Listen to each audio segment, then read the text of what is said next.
Welcome back to Iraqi Dinar your go-to channel for all things related to the Iraqi dinar. As always, I strive to bring you the most up-to-date information on this topic. Recently, Guru Mars, a notable figure in the currency speculation community, mentioned that discussions have resurfaced about introducing lower denominations of the Iraqi dinar. This is a significant development as it could signal a potential revaluation of the currency, where smaller denominations would become practical for everyday transactions, implying an increase in the currency's value. Additionally, Mars highlighted that 13 banks in Iraq are reportedly prepared to handle these exchanges, indicating that these financial institutions might be gearing up for a possible revaluation process. Moving on to some crucial updates. The Iraqi Ministry of Finance recently disclosed that the country's financial revenues for the first 5 months of 2024 exceeded 54 trillion dinars, which is approximately $41.3 billion.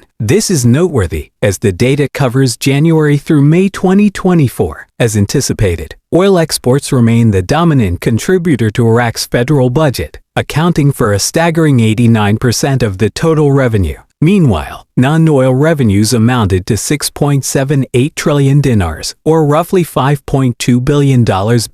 In another significant development, recent negotiations in Washington were remarkably successful. The Central Bank of Iraq has successfully diversified its basket of commercial currencies, a move expected to significantly reduce the demand for U.S. dollars. These negotiations, which involved the Central Bank of Iraq, the U.S. Federal Reserve, and the U.S. Treasury, span 3 days. This new strategy will allow the Iraqi dinar to be used more extensively in commercial transactions, diminishing the country's reliance on the dollar. Considerable advancement for Iraq's financial system. Furthermore, the Iraqi oil minister recently announced plans for an upcoming visit to the United States to discuss gas investment initiatives. It seems that everything is falling into place for a major shift in the financial landscape. This visit, scheduled for September 3rd, is being described as a shotgun start, with all contracts already signed and ready to be executed. Banks worldwide, from Tier 1 to Tier 4, are reportedly fully integrated and prepared for the distribution of the Revaluation RV, signaling that the RV is imminent, with significant changes on the horizon. Shifting focus slightly, let's discuss something that many of you might find intriguing: how companies navigate the complex web of global banking sanctions, particularly in countries like Iraq. This is a challenging task,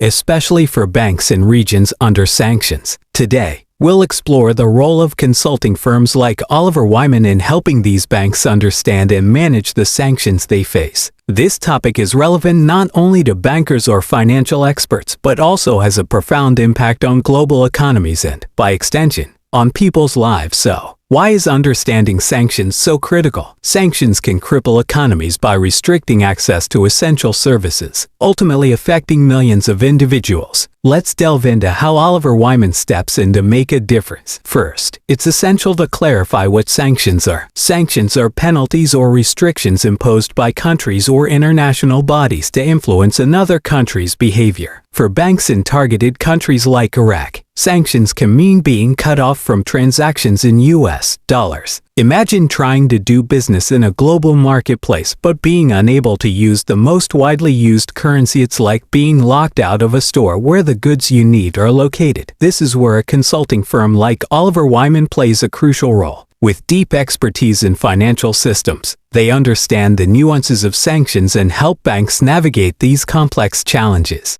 One way they assist is by deciphering the intricate legal language of sanctions, helping banks understand exactly what they can and cannot do. But that's just the beginning. Oliver Wyman's role goes much deeper. They work with banks to develop strategies that mitigate the impact of sanctions. For example, they might recommend diversifying currency use, encouraging banks to explore trade in non-dollar currencies. This approach can help banks remain afloat even under difficult conditions. By reducing reliance on the U.S. dollar, these banks can continue to operate and serve their customers, even when facing significant restrictions. Another critical service that Oliver Wyman provides is training and insights on compliance. When sanctioned banks learn to operate within the constraints of the law, they can still function effectively. This not only helps them avoid further penalties but also allows them to continue providing essential services to their customers. Additionally, Oliver Wyman often assists in building relationships with regulators and other banks. This can be vital for a sanctioned bank trying to regain trust and credibility in the international financial community. By fostering these relationships, Oliver Wyman helps banks navigate the complex regulatory environment and work towards restoring their standing in the global market. But what if these banks want to have the sanctions lifted altogether? Oliver Wyman can even advise on strategies to advocate for the removal of these penalties. This may involve gathering data to demonstrate compliance and positive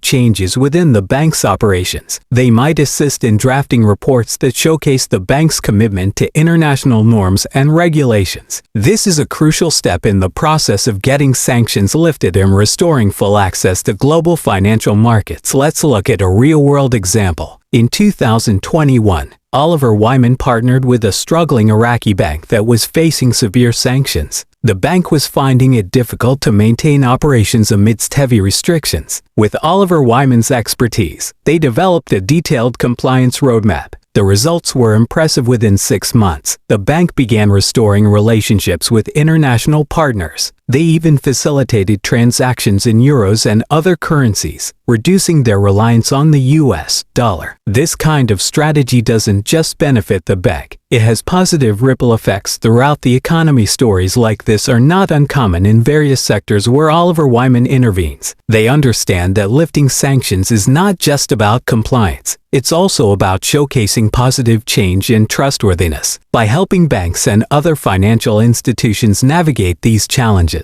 they play a critical role in shaping global economies. In summary, navigating banking sanctions is a complex and challenging task for many banks worldwide. Oliver Wyman plays a crucial role in helping these banks understand sanctions, develop mitigation strategies, and even work towards lifting these restrictions. Their impact extends beyond financial institutions, influencing entire economies and communities. On a different note, on Tuesday, the Central Bank of Iraq CBI saw a substantial increase in its dollar sales, totaling over $262 million during the currency auction. This marked a significant rise compared to the previous day. According to an official statement, the CBI sold $262,712,750 at an exchange rate of 1,310 Iraqi dinars per dollar for documentary credits, international card settlements, and foreign transfers, while the cash rate was slightly lower at 1,320 IQD per dollar. The vast majority of these sales,